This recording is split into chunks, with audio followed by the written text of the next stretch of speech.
My name is Debbie Moore. I work at Charles River Recovery, and I'm 35 years sober and clean today.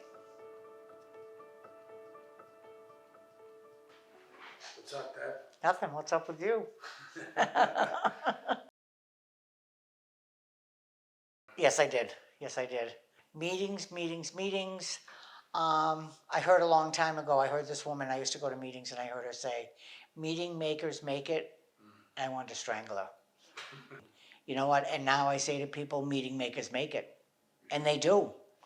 You got to go to meetings, you got to have a sponsor, you got to stay connected. If you don't stay connected, you're destined to fail. That's my opinion, my own personal opinion. I've seen it happen with people. I've seen people that go to meetings and use, and it's like, you just have to surrender. I surrender on a daily basis. In the morning when I get up, I pray for acceptance for the day to go well, to have patience, especially in the field that I'm in now, a field that I absolutely love. I don't know why I waited so long to work in the recovery field, because I feel that I have a lot to offer, and I can walk people through the pain of getting sober. I know I can, and I've been doing it now since August. And I love working here. Charles River was the best thing that ever happened to me. Best thing that ever came into my life. I was telling Laura that the other day. It was the best thing that ever came into my life. So, and I know that I have a group of people like you, George, and other people that I can go to if I'm in trouble mentally. I can go and talk to you, and you can bring me down to the level where I'm supposed to be at. That's the utmost importance to me, is helping somebody else stay sober. Yep, it's my primary purpose every single day when I wake up. It may sound weird, but like, I look forward to coming to work in the morning. And it's like, I come in, they say to me, how can you be so cheerful at 6:45 in the morning? I said, well, come on, let's get this day going. And they just look at me like I got 15. Get this day going, it's 6:45 in the morning. But like, I get them going. No, I never went to I did it myself. Yeah. I had a sister that's 16 months older than me, and she was a heroin addict. And she was in and out of places, and I watched what she did, because she was a good manipulator. She really was, and she got the medications that she wanted when she wanted them. She would stamp her feet to get them, and my mother had taken temporary custody of her children, and I was helping my mother with them. And I would try to bring them home on weekends, so that she could see her children. And there was times that I had to bring her back to the facility, because they had her so medicated that we couldn't take care of her. It was a long battle for her, and we were estranged for 10 years, so it was really hard. And now we're like best friends again.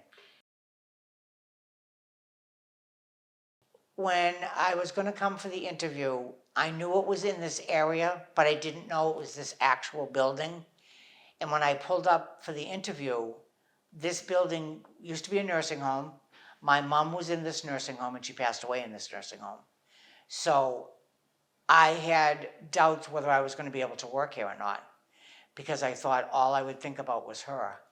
And my brother, my oldest brother, who's a very big support. My family supports me 100%. No matter what I go through, my family is there for me through thick and thin. They know that the last 4 years have been really tough on me, because my husband's been very sick, and they've been there with support. Like, what can we do? My brother can't do anything because he's in South Carolina, but I get his love and emotional support anytime I want it. All I have to do is pick up the phone, or he calls me. What I do when I walk in the door in the morning, I came for the interview, I was really nervous about it. When I walk in the door in the morning, this may sound weird to some people, but I actually feel my mother all of a sudden land on my shoulder. And like, she's with me all day long when I walk through this building. The only time I have a tough time is when I go up to CSS on the side that's not filled yet. I was walking down there a couple of weeks ago to go to the great room, and I looked out the window of one of the bedrooms, and it was the tree that we used to look at all the time with my mother. And I had to stop because I couldn't breathe. All of a sudden, I gasped. I couldn't breathe for only a couple of seconds. And once I got by the window, I was okay. But it was like that emotional feeling of, that's where my mom was. That's where she took her last breath. But the thing is, it was beautiful. We were all there and we were all sober and clean. All four of us kids were sober and clean, holding her hands when she passed away. My father was an alcoholic. He died directly from the disease. My mother never turned her back on him. She never turned her back on all four of us children, no matter what we did. She was always there.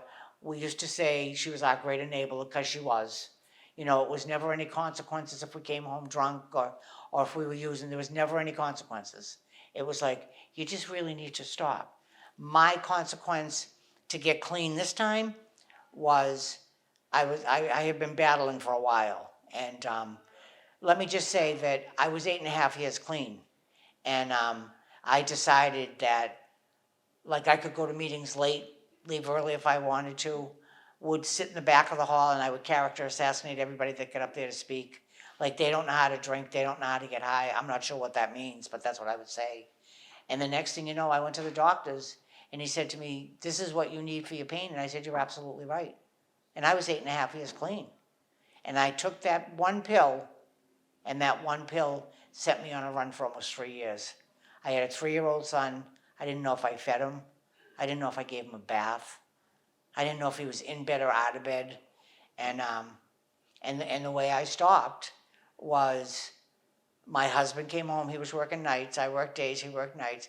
He came home, and my pills were all over the floor. I was passed out on the couch. I must have been taking laundry out of the washing machine. That was all over the floor. And he's screaming, and I'm like, oh, he must have drank last night. I thought it was him, and it was me. And it was tough. He had to call his sponsor because he was saying, I'm out of here, I'm not doing this. And, you know, his sponsor talked him out of it, and, you know, but my mom also stepped in, and she backed me up against a wall, and she never did that to us kids, never. And she said, I just need you to know something, young lady. I got custody of your niece and your nephew. I'll go to court and get custody of your son. At that point, I said I was going to surrender, but I was sorry that I said it like 20 minutes later. And I fought. I was in my room and I fought for a really, really long time. I didn't know if I wanted to do the pain of getting clean again. Because for me, I was doing pills like they were M&Ms. And I mean, you know, like I'm sitting here talking to you three right now. I'd be talking to you. I couldn't even see you. I didn't even know you were here. But I know I was talking. And that's how bad my addiction got in a very, very short period of time. I mean, I didn't pick up where I left off.